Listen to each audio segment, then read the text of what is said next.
Професор Ширково, това е селото, където живея повече от 35 години, където намерих любовта си, създадах семейството си, родих децата си, където намерих много верни приятели. Професор Ширково преди повече от 40 години беше национален първенец по благоустрояване и хигиенизиране. И когато бях избрана за кмет, аз си поставих нелеката задача да възвърна предишния облик на селото. То да стане едно от истинските образцови села на нашата област. Защото през годините на демокрацията всичко, което беше постигнато преди, беше занемарено и забравено. Никой не се е учил да бъде кмет, нито министър, защото няма училище за министър и за кметове. Затова е много трудно, когато човек поеме такъв пост, да се справя с всички трудности и предизвикателства, които се изпречват пред него. Но кадрите се учат с натрупването на опит от грешките си, от трудностите, от сблъсъка с проблемите, които се налага да преодоляват. Когато един човек има силно желание и увереност, че от него зависи промяната, той успява. Не говорим за чудеса, които сме сътворили, защото не разполагаме с магическа пръчка, но онова, което сме направили, то се вижда. В началото тръгнахме с много работници към кметството. По различните програми те наброяваха към 38 човека. Хора достатъчно за целите и задачите, които бяхме изпланували. И промяната се случи. Цъфнаха цветенцата по центъра, изградихме 3 нови детски къта, построихме 2 обществени тоалетни, засяхме цветенца покрай пътните алеи. Постигнахме всичко това с много труд и с много малко средства. През 2005 година неочаквано дойде наводнението и отнесе всичко направено от нас в канала. На 13 юли сутринта, като станахме, валеше силен дъжд. И след това реших да направя по едно кафе, да изпием и дойде наводнението. Събори всичко. Навсякъде се напълни с вода. Като и нещо, до тук беше вода.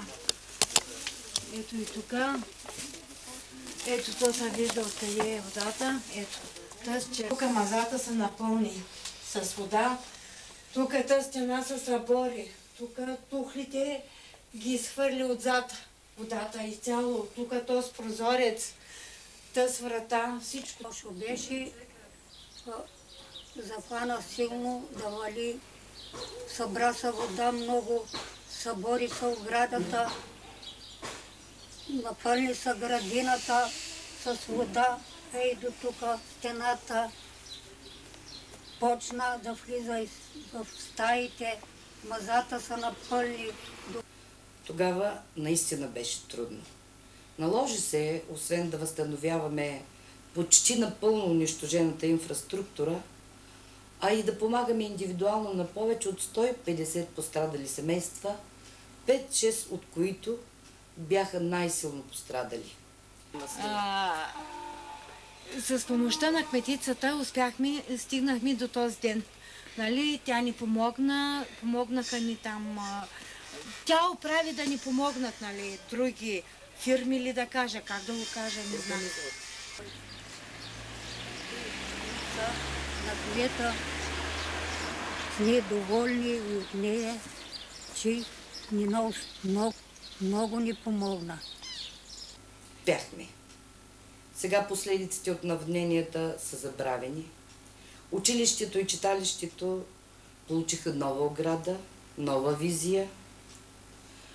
Отремонтираха се основно сградите на църквата, на училището, на детската градина, на селската здравна служба. Църквата наистина заприлича на един истински шедьовър, на катедрала. Църквата ни, свети пророк Илия, е строена 1906 година от нашите прадеди. Тя не беше кой знае колко много заведена, всичко старо беше по нея, обаче происшествието, което преживяхме през 2005 година, я довърши окончателно. Водата беше някъде до тук. Пълно, от всякъде нахлуваше, от прозорци, от врати и да унищожи всичко. Икони, мебели, които имахме, що годе, ценни икони, заминаха всичко на кал и ти не изхвърлихме от тук. Голямо бедствие беше. Аз не искам да си спомням и не искам да се повтаря никога. Но всяко зло казват хората за добро. Намериха се добри хора, които ни помогнаха и заведохме църквата 2 пъти по-добре. Всичко беше възстановено. На помощ ни се притече най-вече господин Стефан Райчев и неговото семейство, които отпуснаха голяма сума и успяхме да възстановим всичко. Не без ценната помощ беше извършена и от кметството на село Иширково. Нашата кметица също ни помогна много. Тя купи столовите в църквата. Едно преимущество, което много малко християни имат в нашия окръг. Когато дойдат на служба, да са седнали, а не да стоят прави. Ценна помощ ни оказват и другите ръководители в селото. Госпожа Величка Славова, председателката, тя също много ни съдейства за всичко, което се извърши в машини, хора, даваше да почистваме тиня тук. Но най-вече нашата кметица, настоятелната, упоритата, пробиващата навсякъде. Навсякъде. Тя чрез мюфтийството уреди да се отпуснат на семействата цимент, други строителни материали, тухли, цигли, на всеки каквото му беше необходимо. Благодарим от сърце да е жива и здрава. Всички да са живи и здрави и да помагат за селото, защото това е една ценност за всяко село. На кого ние свидна църквата в селата или в града. България е просъществувала, зато и защото е имала църква, не е загинала 500 години под робството ни, няма да загине никога. В периода от 2003 до 2007 година с работниците по различните програми успяхме да измажем всички общински сгради на наша територия. Външно кметство, поща, БТК, пенсионерски клубове и други. Със всяка измината година обаче броят на работниците ни намаляваше. Сега те наброяват различен брой от 5 до 8 човека.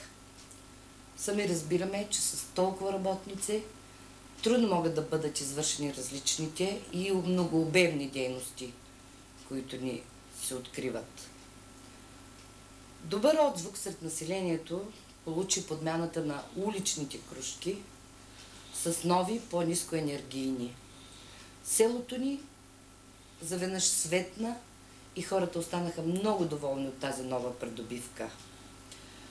Много усилия положихме, но успяхме да възстановим и глобусите по главната улица и пред клуба на пенсионера, които не бяха светвали от 30 години.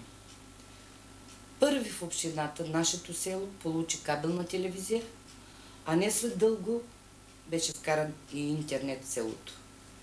За старите и болни хора ние открихме и нова придобивка социален патронаж.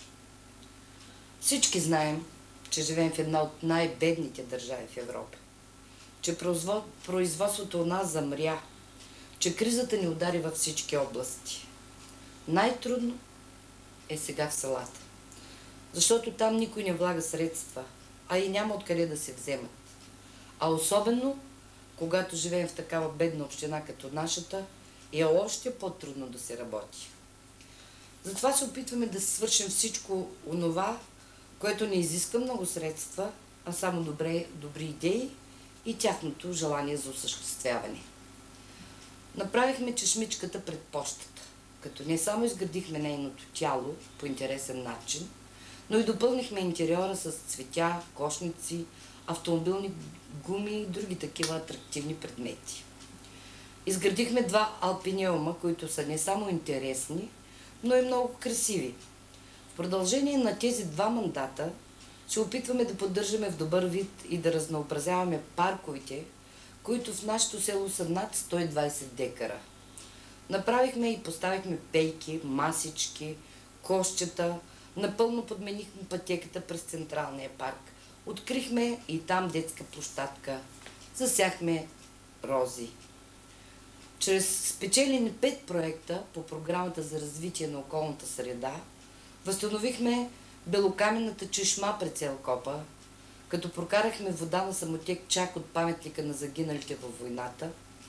Поддържаме и полагаме грижи и за останалите чешми в селото ни, а те са 8 на брой. Чрез тези проекти и чрез спонсорство от Руското и Украинско консулство напълно променихме и вида на паметника на летците и на парка около него. Ремонтирани бяха не само самия паметник, който беше разбит и ограбен от мародери, но и стълбището към него, пътеката и сцената. По проект там бяха направени още и барбекю, тоалетна, игрище за футбол, поставени бяха 11 пейки, кошчета и масички, където днес младите хора спокойно могат да отдъхват и да се веселят. От съществуващите 30 улици в нашето село, асфалтирани напълно или частично са 12 от тях. Бяха отремонтирани във времето по различни програми и от проекти още 7. А през това лято се опитахме с фрезована смес да запълним и дупките по останалите улици.